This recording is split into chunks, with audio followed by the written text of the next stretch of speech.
And I just felt, at the end of it that I was, as you mentioned, a slave to the corporation, a cost. And I felt like I had all these creative ideas for the company and all these great plans, but there's a lot of red tape. There's a lot of planning and hoops to jump through. And, it wasn't specific to those companies. I found, corporately, that's just a bit of a challenge. And I thought, if I have these ideas, the company loves them, but they can't seem to implement them. Could I do it in a different way or in a better way? So you're listening to Kerry Lutz's Financial Survival Network, where you get valuable information you just can't find anywhere else. To thrive in today's trying times, you need the Financial Survival Network, now more than ever. Go to financialsurvivalnetwork.com and get your free newsletter and gift. Financial Survival Network, now more than ever. And welcome. You are listening to the Financial Survival Network. I'm your host, Kerry Lutz. Hey, so you're in a cushy corporate career, but you're never really sure because, hey, when you work for somebody else, you're a cost to be contained, a cost to be minimized, dealt with. Your job could be gone at any moment. So what do? You know what you do? You beat them to the punch.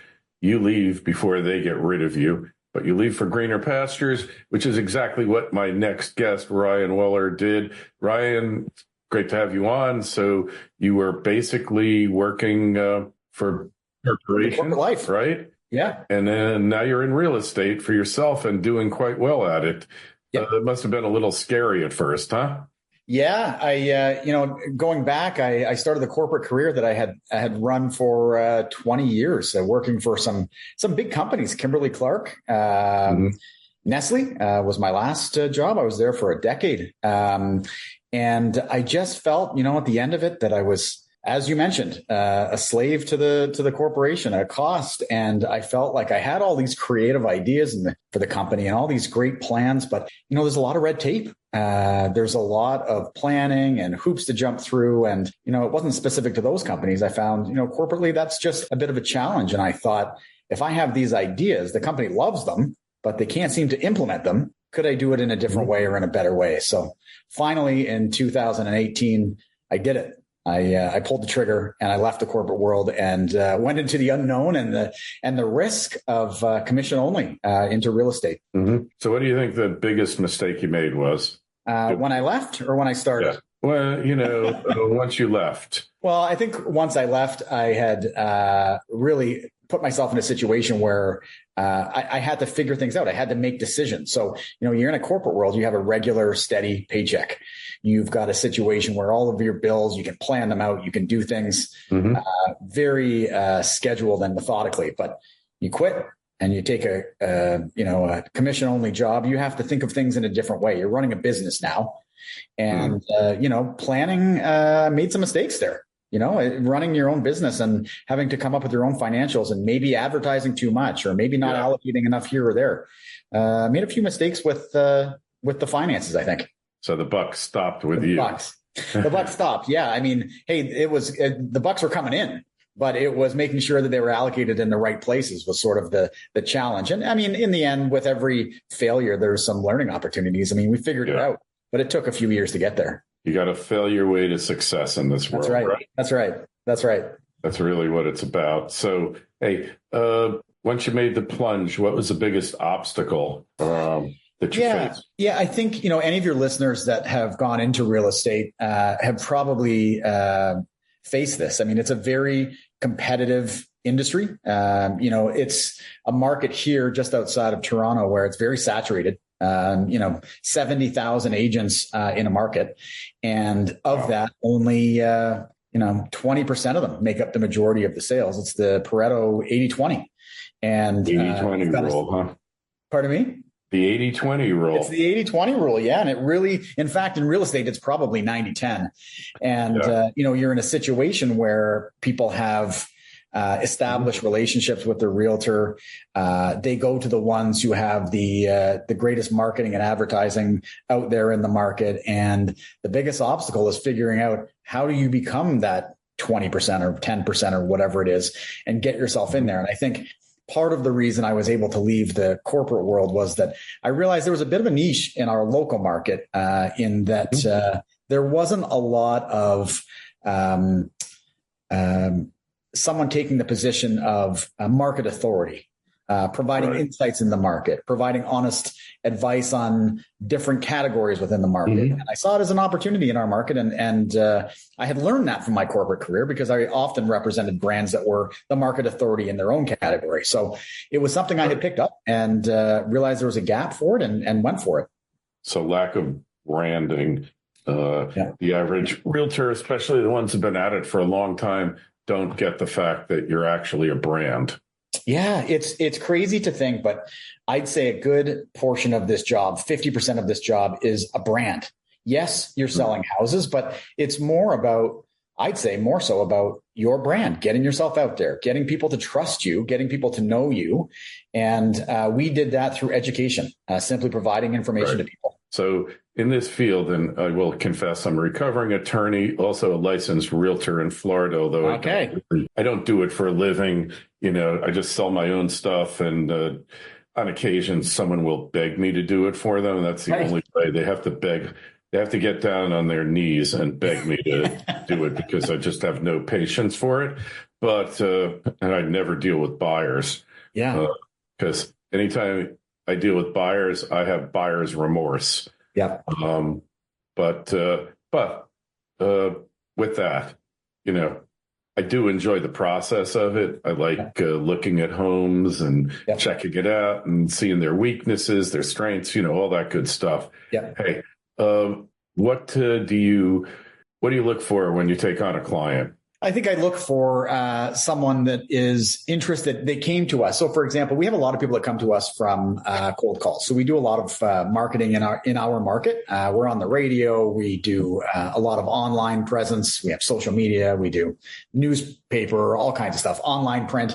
And so oftentimes the clientele that comes to us is someone that probably aligns with one of those things. They read an article we wrote, or they heard us on the radio. And so we are unique in that. And I'd encourage any of your listeners that are, in real estate that are trying to figure out how to get more business is try to convert yourself from looking for clients to clients coming to you, because they trust what you're doing. They trust the information you're providing. So we look for clients that are like-minded to us. We look for clients that appreciate what it is we do and the value that we offer. And what we don't look for and what we don't often attract are people who are looking for the best, the cheapest deal. What we tend to attract are people who want the service. They want the higher price. They want the marketing that's going to bring people into their house. They want someone who can negotiate for them. And they come to us after they see that we can provide these things for them. So, okay. Hey, tell me about the first client you fired. Oh, man. I can tell you, there was one not long ago that is indicative of some of the things that we've done here. And it's usually the same story. You provide them insights and advice. It always comes down to, okay, I'm listing your house. Let's talk about the list price. And a situation where the client says, well, it's the realtor's least favorite words, which are let's test the market. And it's a situation where you've got a seller who says, well, I know what the market value is, but let's just see if we can go 5% higher than that.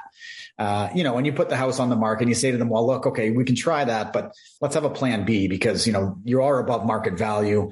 There's no significant reason why someone would pay above market value in this market. And you list the house and it sits, and then they refuse to reduce the price. Fault. It's my fault. Your fault, right? Yeah. Despite the fact that I've, done all the marketing I could possibly do for the house.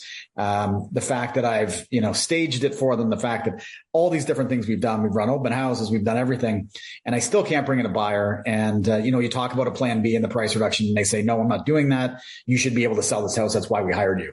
And, in the end, you just come down to, I wouldn't call it, I wouldn't tell them that I was firing them, but I would say to them, I've done as much for you as I can. There's nothing else that I can do for you.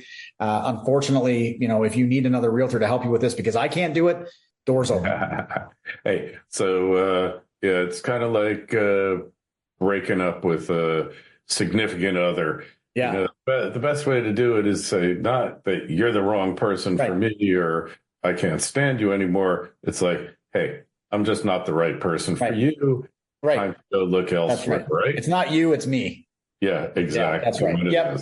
And they get it. And they were okay with it. I mean, positioned that way, they get it. And their house still hasn't come back on the market since. So they've taken a break.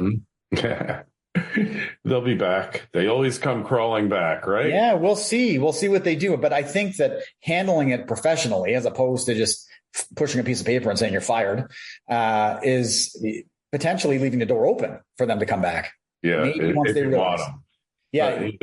Yeah. So what about like you'll saw that your first loss is your best loss, your first price, often your first offer is your best offer. Yeah. It's always been the case for me, but I don't know. It often is. Yeah, it often is. And when we're in a situation in our market here where we're teetering on a balanced market here, where there's lots of room to negotiate. Conditions, the contingencies are still part of offers. Oftentimes we say to clients, if you get an offer out of the gate and it's reasonable, odds are pretty good that's the best one you're going to get, because the longer this house sits on the market, the more likely it is you're going to have a buyer come in and try to negotiate with you. So we do follow that philosophy, is the first offer is your best offer. Sometimes the first offer is really terrible, but you try to negotiate it to be better. Right. And sometimes time is of the essence. I mean, if you can get an offer on day one or day two, it's an indication that you're pretty close to the right price. Yeah. Yeah. And you never, the first offer could be your last offer too, right? Yeah. I have one right now that I'm dealing with. I had a list in May, had an offer in the first 5 days, and we didn't take it. And here we are at the end of August, still sitting on the market. So it does happen. I mean, they didn't take it in that case because the buyer gave them a lowball offer on day 5, which was not really a reasonable request, but still, it's the only offer we've had.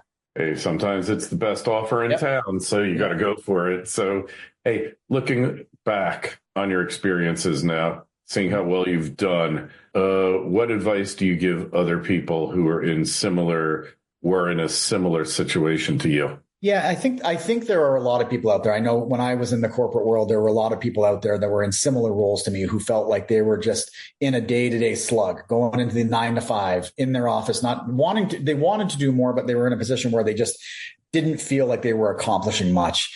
And I say to those people, really think about what matters to you and really think about your skill set, because what I didn't realize in my corporate job was all the skills that I had. I had a lot of skills. I had a lot of Nestle, for example, the last company I was at, we're great. We're a great company for teaching entrepreneurial skills. I didn't know it at the time, but when I left the corporate world and got into real estate, the skills were transferable. I kept those skills, negotiating, planning, storytelling, all of those things were really beneficial to me. So I'd encourage anybody that's in a corporate job that wants to leave is take a look at your skill set and take a look at what it is people tell you do well and see what you can transfer that to, because oftentimes your skills that you have in your corporate job are transferable to something that you can manage on your own time. Yeah, kind of like the skills you get in the military. Yeah. They can be real helpful. All right. You don't realize it, but they are. All right. Hey, why don't you tell us how we get in touch with you, how we connect with you on the web? Yeah, our website, I work with my wife, Beth, and we are at Beth, BETH, and Ryan.ca, bethandryan.ca. All right. The link is in the show notes to this interview on financialsurvivalnetwork.com. While you're there, please sign up for your free newsletter. And if you got a question for Ryan or myself, you're looking for a little help, you need a little further motivation to do the deed, send me an email, kl@kerrylutz.com. Ryan, been a pleasure. Thanks so much for stopping by. Thank you, Kerry. Thanks for listening to Kerry Lutz's Financial Survival Network, your solution to today's trying times. For the latest, go to financialsurvivalnetwork.com. Financial Survival Network, now more than ever.